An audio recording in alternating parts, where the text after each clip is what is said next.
पहले उन कर्मों को आप जान लीजिए कि जब व्यक्ति की मृत्यु होती है तो उस समय कौन कौन से कर्म को करें। हेताच्छ, जिस विधान से मनुष्य मरने पर सद्गति प्राप्त करते हैं, शरीर त्याग करने की उस विधि को मैं कहता हूँ। कहें कि जब व्यक्ति मृत्यु प्राप्त करता है, अपना शरीर त्याग देता है, तो उसके विषय में मैं आपको बताता हूँ, सुनो। कर्म के संबंध से जब प्राणी अपना शरीर छोड़ने लगता है तो उस समय तुलसी के समीप गोबर से एक मंडल की रचना कर देनी चाहिए।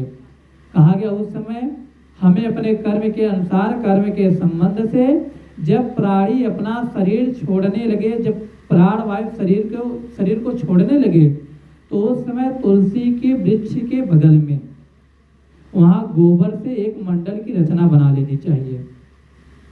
और गोबर की एक मंडल की जब रचना बना लेनी चाहिए तो वहाँ उसके मंडल के ऊपर तिल बिखेर करके, कहा गया काला तिल बिखेर देना चाहिए, और कुसाव को बिछाएं।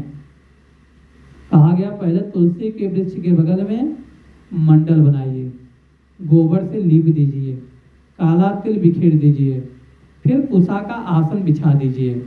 उसके बाद श्वेत वस्त्र को आसन पर, कहा गया सफेद रंग का आसन लगा दीजिए। उस पर शालिग्राम की शिला को स्थापित करें, भगवान की मूर्ति को स्थापित करें।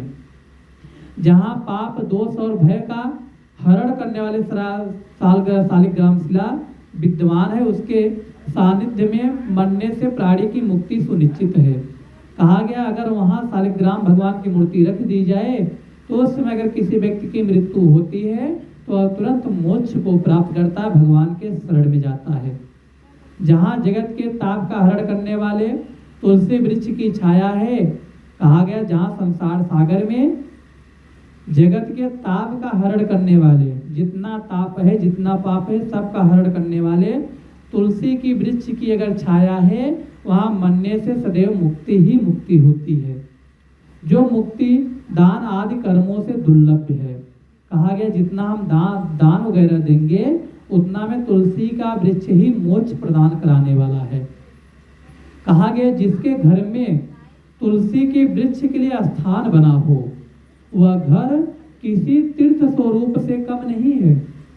कहा गया हमेशा अपने घर में तुलसी के वृक्ष के लिए एक अलग स्थान बना देना चाहिए, जहाँ केवल तुलसी का वृक्ष ही हो। वहाँ यम के दूत प्रवेश नहीं करते। कहा गया जिनके घर तुलसी का वृक्ष के लिए एक अलग स्थान बना रहता है, तो वहाँ यमराज कभी प्रवेश करते ही नहीं।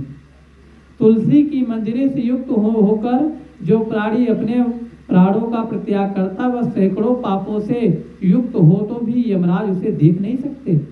कहा गया जिनके मुख में तुलसी दल की पत्ता डाल दी जाए, तुलसी दल डाल दिया जाए, अगर उस समय उस व्यक्ति की मृत्यु हो जाए तो वह इतना तेजी के साथ, इतना वेग के साथ वो भगवान के शरण में जाता है कि यमराज भी नहीं देख सकते कि कौन व्यक्ति कब चला गया।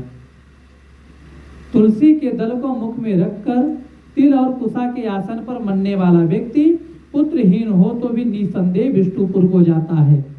कहा गया कि पहले जो है गोबर से लिप दीजिए, काला तिल बिखेर कर कुसा का आसन लगा दीजिए, सफेद वस्त्र बिछाकर, और जो व्यक्ति मृत्यु प्राप्त किया है उसे उस आसन पर लेटा दीजिए।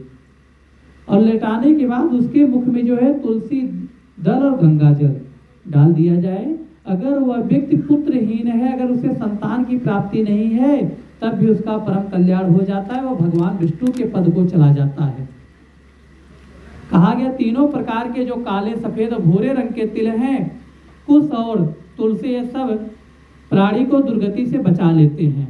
कहा गया है तीन प्रकार के तिल और गंगा जल और तुलसी और कुश, ये जो होते हैं पापों के, व्यक्ति को पापों और दुर्गति से बचा लेते हैं, व्यक्ति की दुर्गति नहीं होती। अतः मेरे पसीने, भगवान स्वयं विष्णु जी कहते हैं कि जो काला तिल उत्पन्न हुआ है पृथ्वी पर मृत्युलोक में, यह मेरे पसीने से उत्पन्न हुआ है, अतः वे पवित्र हैं।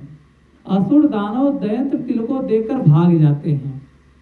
कहा गया जिस घर में, जिस स्थान पर काला तिल रख दिया जाए, उनके घर में असुर दानव दैत्य तिल को देकर भाग जाते हैं।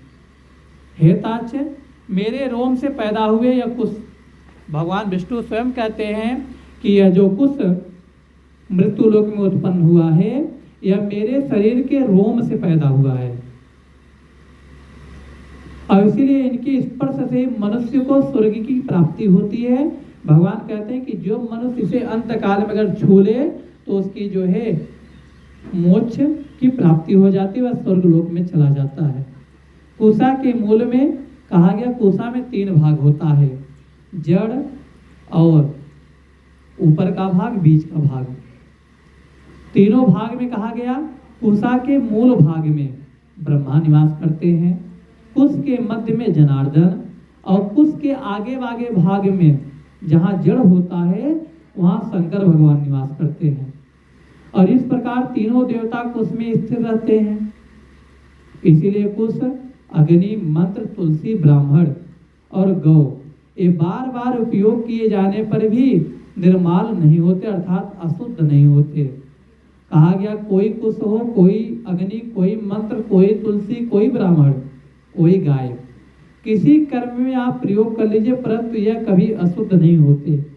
लेकिन हाँ, एक जगह का जो है कुशा अशुद्ध होता है, कहाँ